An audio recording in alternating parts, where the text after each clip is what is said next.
মাঝির ঘাটে রুদ্ররূপে পদ্মা সেতুর কনস্ট্রাকশন ইয়ার্ড রক্ষা বাঁধের পাশাপাশি ভাঙছে নানা স্থাপনা, ঘরবাড়ি হারিয়ে খোলা আকাশের নিচে অনেকে। ছড়িয়েছে আতঙ্ক। স্থায়ী বাঁধ নির্মাণের প্রতিশ্রুতি পানি উন্নয়ন বোর্ডের। শ্রীলঙ্কা আবারও রপ্তানিতে শীর্ষে।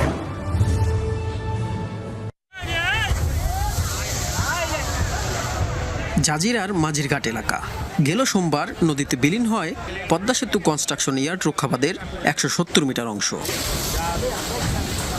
এখনও অব্যাহত পদ্মার ভাঙন। মাঝিরঘাট এলাকায় বিলীন হয়েছে অন্তত 10টি বসতবাড়ি ও 9টি ব্যবসা প্রতিষ্ঠান। ঘর হারানো মানুষের ঠাঁই হয়েছে খোলা আকাশের নিচে। হুমকিতে বাজার, শিক্ষা প্রতিষ্ঠান ও আশপাশের 3টি গ্রাম। বাড়ছে আতঙ্ক। বোনের বাড়ি ছিল, বোন হলো বাসায় কাজ করে, ঢাকায় কাজ করে। আস্তে আমরা খবর দিতে আস্তে আস্তে যাই দেখি বাড়ি ঘর নাই। ঘুমায় রয়েছি, দেখি গাঙ্গে ভাঙতেছে, বাচ্চা বুচ্চা নিয়ে বেরোতে পারতেছি না। তাড়াতাড়ি একজন আইয়া আমাকে দইটা বের করছে। যে পরিস্থিতি, সরকার যদি এটার কোনো পদক্ষেপ না নেয় তা আমরা যারাই এখানে আছি নিঃস্ব হয়ে যাব। আমাদের কোনো আর যাওয়ার কোনো জায়গা নাই। আব্দুল মান্নান মাতবর। নদীগর্ভে বিলীন হয়েছে তার 2টি ব্যবসা প্রতিষ্ঠান, তাই বসতঘর দ্রুত অন্যত্র সরিয়ে নিচ্ছেন তিনি। পরিবারের 7 সদস্য নিয়ে কোথায় থাকবেন তা জানেন না তিনি। একই অবস্থা আরও অনেকের। আমি যে যাব কোথায়, এই ঘর এক জায়গায় পালা দিয়ে রাখতেছি, এখন কোথায় বাড়ি করব, কোথায় কি করব, এই টেনশনে আমার শেষ। আমার টাকা পয়সাও নাই।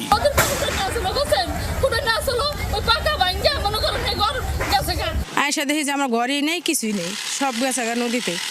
এ নিয়ে 3বারে ভেঙেছে 370 মিটার পদ্মা সেতুর কনস্ট্রাকশন ইয়ার্ড রক্ষাবাদ। সংস্কারে উদ্যোগ নেয় পানি উন্নয়ন বোর্ড, তবে তা টেকসই হয় না। আবারও জিও ব্যাগ ডাম্পিং শুরু হয়েছে। এই বর্ষা আমাদের জন্য ইমার্জেন্সি করে এই কাজটা করতে হবে, আর সামনে বর্ষা মৌসুমের আগে যখন কাজ করার সময় সেখানে যেন আমরা স্থায়ী কাজটা শুরু করতে পারি, তার প্রয়োজনীয় পদক্ষেপ নিচ্ছি। পরিস্থিতি নিয়ন্ত্রণ করার চেষ্টা হচ্ছে। এরপরও আমরা যে টিন এবং আর্থিক সাহায্য নিয়ে আমরা যে লিস্ট করেছি। 2010-11 সালে পদ্মা সেতু থেকে পূর্ব নাওডোবার 0 পয়েন্ট পর্যন্ত